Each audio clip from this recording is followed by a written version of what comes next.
it's Liz Yuille from Old Stables Crafts. Thank you very much for joining me again today, and it's another of the new catalogue projects. So, here is the inside of the catalogue. The Joyous Noel suite, which is gorgeous. The Specialty Designer Series paper is all copper foiled. It's just divine. There's Joyous Noel glimmer paper. It's, and the Merry Merlot and copper ribbon is to die for. She says diving for it because it is just stunning. So that's the copper side and that's the Merry Merlot side. I don't know if you can actually see the difference in the camera, but in real life it's like shot taffeta, but it's the feel, it's a nice soft feel, but it's got that look of shot taffeta. It is gorgeous. Lovely stamp set, Peaceful Noel, which is here. So this is it full size. It's two-step stamping, so there's some lovely sort of just splodgy backgrounds. There's some, I suppose they're flowers with an infill. There's pine boughs. There's all sorts of lovely florals. Some great sentiments. So fill the season with happiness. May your Christmas be holly, jolly and bright. Merry Little Christmas and Noel. Holly leaves, berries, little corners, little just strips. It's just stunning. So I thought I would make a card using that stamp set, but a completely different colour palette to the one that's in the catalogue. There's lots of inspiration in the catalogue of things to do with this, in that this lovely coppery, subtle, rich colour palette. And it's copper foil, grey granite, Merry Merlot, Sahara sand, soft suede, tranquil tide and whisper white. So you get that feel of what it's like. But it works just as well in the brights. So I'm using the bright colours. I say bright colours, they're not all bright, but you get what I mean. So let us grab... Oh, I've just realised what I can't... Oh, no, I've buried it. So this uses the Stamparatus and the Wreath Builder template that I had a video on a few weeks back. It must have been early August, because I know I used it at my team training and it was after... I think it was before. I think team training was after I'd done my video. Anyway, so I have already started, because although it's not difficult, it is quite time consuming. I will link the tutorial for how to make the template in the blog post for this post. So the blog post for this post is immediately below in the description bar. So if you click on that, I'll make sure that I put a link to how to make the template. It's very easy. It just uses a piece of grid paper and a ruler, and it's really not difficult. Now, of course, the Stamparatus has two of these flaps. I've got one ready for a completely different project that is nothing to do with my YouTube channel, but that's all prepped. But that's fine, because for this I only need 4 stamps for the wreath, and I've got 2 stamping surfaces, so I've got them on both sides. I could probably fit them all on one side actually, but I think that might be too complicated, certainly for me. So I'm going to start with the leaves, and the key with this is you always want to place your first stamp on a straight edge, by which I mean don't have your square, and this is 3.5 inches square, don't have your square like this and go, I'm going to have my stamp right in this corner, because then when this corner, when you turn it, so your stamp's here, you turn it, your stamp's going to come off. So it's always worth lining everything up with a straight edge, so with it in this square. Or another straight edge. So I'm using soft suede. No, I'm not. I'm using... Oh dear. I'm using shaded spruce, which is not at all like soft suede, and soft seafoam. I was getting my softs and my shadeds muddled up, I think, for the leaves, for these particular leaves. So the pine bough I'm doing in shaded spruce, and this I'm doing in soft sea foam, and it's really just to build up a bit of a pattern behind. So just stamp. Now, stamp properly would always be useful. It's because this is quite near to where I'm stamping. So if I pop that there, that's probably a better place for it.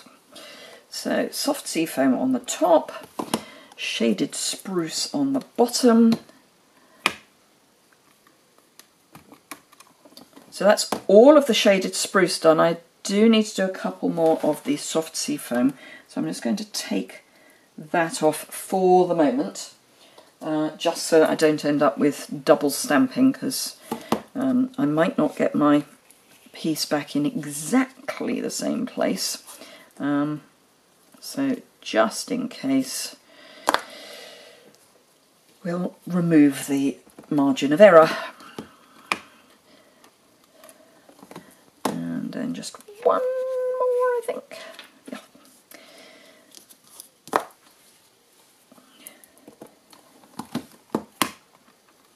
So that's all of the leaves, and then if I turn this over, I have still got, I'll move my other leaf, clean that later, just so I don't end up putting it over my hand. So again, we're using shaded spruce for the holly, and again I've lined everything up ready to go. I haven't got too many more of these to go, so it shouldn't take too long just to finish off. But as I say, again, I've just lined everything up, ready to go. My template's not perfect. I probably need to follow my own video again. The square is absolutely perfect and the diamond's not quite. So I do probably need to have another go and get it right. I did do one in just using the grid paper and it was perfect. But it doesn't last terribly long in just grid paper. So I think, yeah, all I've got to do is turn it round to do the last. Is that the right way? No, one back. That way. And that should then be everything done. But as you can see, it's not difficult, it's just a bit time consuming. So it's a bit like watching paint dry if you're watching the video. But there we are. So that's those done. If I take that out and pop it there, then the inky side is up. I can clean that later. And of course the chamois is perfect for cleaning stamps when they're attached to the Stamparatus. I mean, it's perfect for cleaning stamps anyway, but particularly when it's attached. No, I need that one still. Attached to the Stamparatus. Right, okay, so that's that. We need a scrap of Whisper White for our Noel, which will go in the middle. Let me grab a C block, which should be just right, and ink up my Noel properly. And I'm going to do it at a jaunty angle because I think that's just going to fit better on the piece of paper when I then come to punch it out. So let's grab my 1 3/4 inch circle punch and punch. So get rid of my Poppy Parade ink pad so I don't end up with that all over me. Right, okay, so I'm doing the other way round colour-wise, so I'm going to have shaded spruce as my background card. So this is just a piece of A5 cardstock, so A4 cut in half and scored down the middle. It will need a liner, one liner. So let's pop that in whilst I've got it here.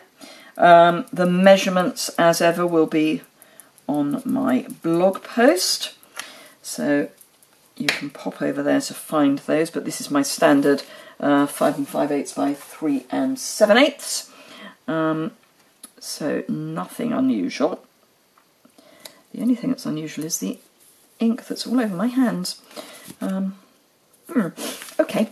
Right, okay, so I've got a piece of Poppy Parade that is 3 5/8. Yes, 3 5/8 square, and I'm just going to stick my stamped piece to that.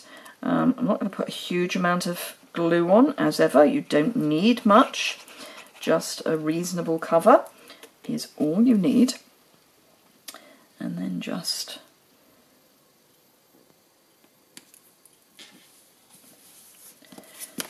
press it from the back so it's got a good adhesion.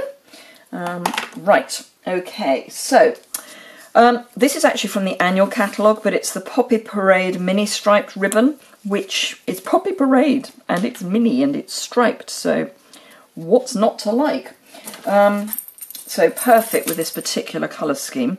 And I'm just going to cut 2 pieces of the same length, but at, you know, jaunty angle. And these need a clean. Definitely need a clean. They're sticking. Right, a little bit of snail just to hold body and soul together. So all I'm going to do is pop the ribbon across the middle. It's going to annoy me that that's pulled. Let's at least trim it down a bit. That's better. Right, so just pop those across the middle of your card and then grab some dimensionals. And we'll do 1, 2, 3.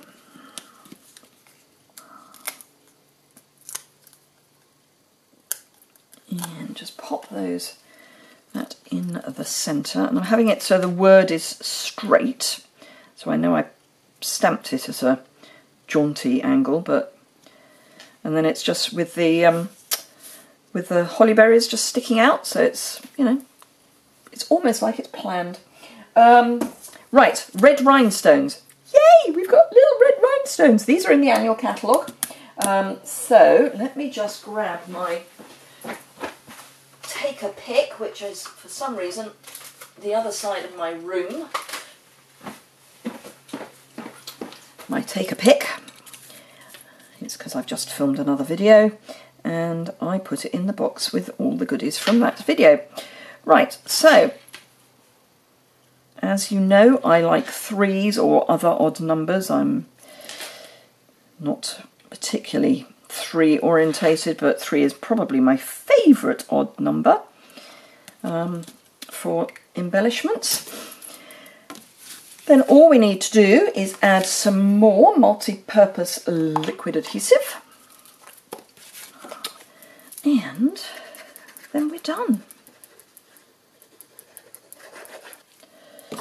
So pop that in the top of our card. And we are finished. So nice quick card, and the same but different, so 2 colourways. Thank you very much indeed for watching. I hope you enjoyed that. As I say, pop over to my blog and you'll find information on how to cut your own template for the wreath builder, and I will also link to the video that I did on how, now you've got your template, how to use it. Which will give you the information on how I set this up, although obviously I did cover that as well. But thank you very much indeed for watching. If you enjoyed it, please give it a thumbs up. If you don't already subscribe, if you hit the bottom right hand corner, there's a little subscribe button there. I'm hoping to get 5,000 subscribers by my birthday, which is the 1st of November. You know, just about 2 months away. So if you don't already subscribe, it would be wonderful if you did. I have a little special thing planned for when I hit 5,000 subscribers. So that would be great. If you need any product and you're in the UK, please hop over to my online store. There's a link to that below. If you find there's a link immediately below to my blog post, a couple of social media links to Facebook page and my Facebook community group, which everyone is very welcome to join. And then below that there's a link tree link, and in there there's a shop icon. but there's also a shop icon over on my online store. And remember that for every order that is £30 or a multiple thereof, you will get a sunflower reward. And when you've got 10 sunflower rewards, you get to spend £30 free with me. You do need to use the hostess code in order to qualify for sunflower rewards. If you don't use the hostess code, A, you won't get to share the hostess rewards, and B, you won't get your sunflower rewards, which are, you know, it's a way of getting some free product. So anyhow, thank you very much indeed for joining me again today, and I hope to see you again very soon. Bye!